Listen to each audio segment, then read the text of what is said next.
Don't worry, my dear, you're in safe Five hands. of the best from AQA Physics A-level. There's 5 multiple choice questions on electricity, internal resistance, etc. For each of the questions, please try to have a go at the question before you actually watch the solution, so you actually get something out of it. Right, question 1, pause the video and read it. Alright, so we've got 3 identical cells, each of internal resistance R. They're connected in series with an external resistor of resistance R. An external resistor of resistance R. The current in the external resistor is I. Okay? If one of the cells is reversed in the circuit, what is the new current in the external resistor? Right, so I think diagram time. Definitely with a question like this, I want to sketch a diagram. So it's basically telling us, to start with, we have one cell with an internal resistance, 2 cells with an internal resistance,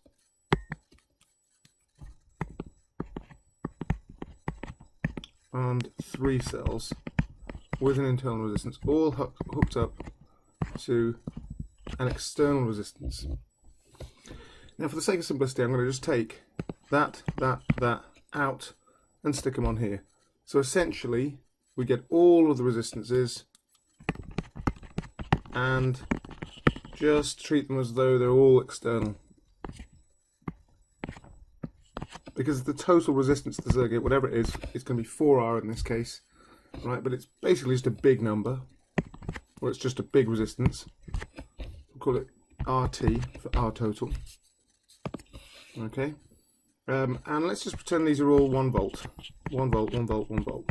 Okay, so initially, Ohm's law states V equals IR, so I equals V over R. Initially, we have a current flowing when we have 3 volts and this R total. Okay, and whatever that current that was flowing, if we just said, let's just make the numbers easy for ourselves. Let's just pretend that all of the resistances added up to 3 ohms. Right, so if they did all add up to 3 ohms, then it would be 3 volts over 3 ohms, and you'd get a current of 1 amp. Okay. Now, if you reverse one of these cells, okay, so I'm not going to redraw it all, but if I reverse this cell, okay, then you've got 1 volt, but it's in reverse. It's actually going to cancel out this, but its internal resistance would still be there. Okay, so now what we've got is we've got the same total resistance, but we've got 1/3 of the voltage. So if we think about that, that would be 1 volt over 3 ohms. Okay, so we're going to get 1/3 of the current, 0.3 amps, if the resistance was this. We actually don't know what the resistance was. I was just using made up numbers, but I was staying consistent throughout, and that allows me to work out that it is 1/3. A is the correct answer. Okay, next question. 2 resistors R1, and sorry, pause the video and read the question. Okay, so we've got 2 resistors R1 and R2. They're made from the same wires, the same material, right? Which means their resistivity will be the same. The wire for R1 has half the diameter, R1 has half the diameter, but is twice as long as R2. What's the ratio for R1 to R2? Right, so first of all, well, I like to remember this formula this way around. Resistance of something is going to be proportional to the length of it, inversely proportional to the area of the cross-sectional area of it. And if you want to turn that proportional sign into an equal sign, then you just need the constant for that material, which is the resistivity. The equation sheet gives it you with resistivity equals something, well, equals R A over L. But actually this is probably the most useful way of using the equation. So if we think about it, R1 and R2 both are going to have the same resistivity. So their resistance is only going to be really depending, it's going to be proportional to their length. So R1's length is going to be 2L, whatever L is, divided by the area. Now this is where I think people might make a mistake, because the diameter is not the same thing as the area. So the area of a circle A is given to us by it's given to us by pi r squared. Pi r squared. Right, so if the diameter is half, the radius will also be half. Right? We're only worrying about the proportionalities here. The pi would be constant here, so I could have the pi here if I wanted. But since the pi is a constant, I can just get rid of it. Right? Over pi r squared. So I can just get rid of the pi and worry about the actual value we're dealing with. So the diameter will be half of whatever the other diameter is, or half of the other thing's radius as well, squared.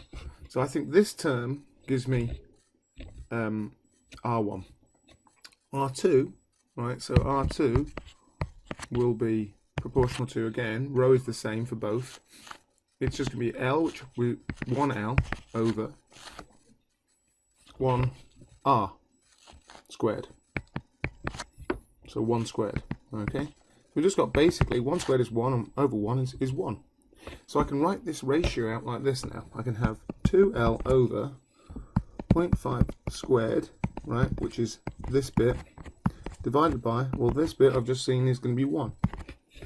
Alright, now when I crunch through the numbers, 2 divided by 0.5 squared, well, 0.5 squared is 0.25, 2 divided by 0.5 gives me 8. So that makes A the correct answer. Okay.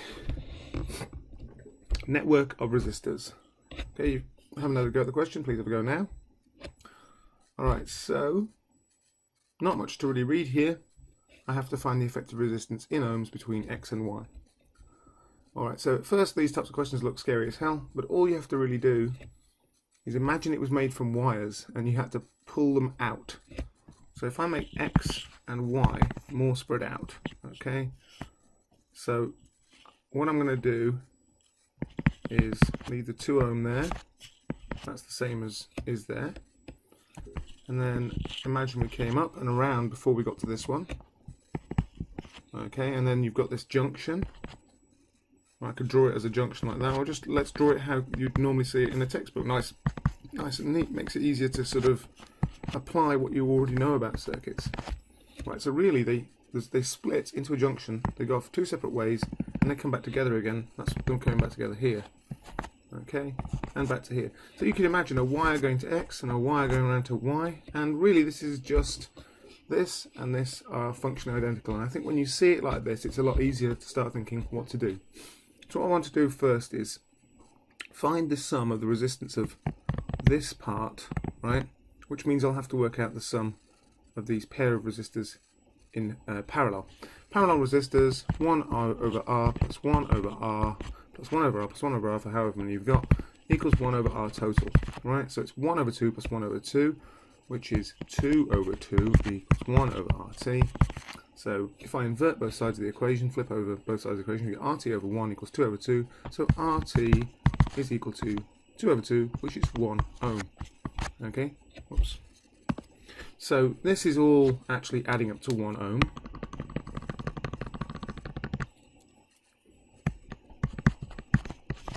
Right, so that's actually now 2 plus 1 becomes 3. So again, I could just delete all that off and replace it with 1 3 ohm resistor. Okay, so now the question is much simpler. I'm just summing 1 over 3 plus 1 over 2 equals 1 over RT.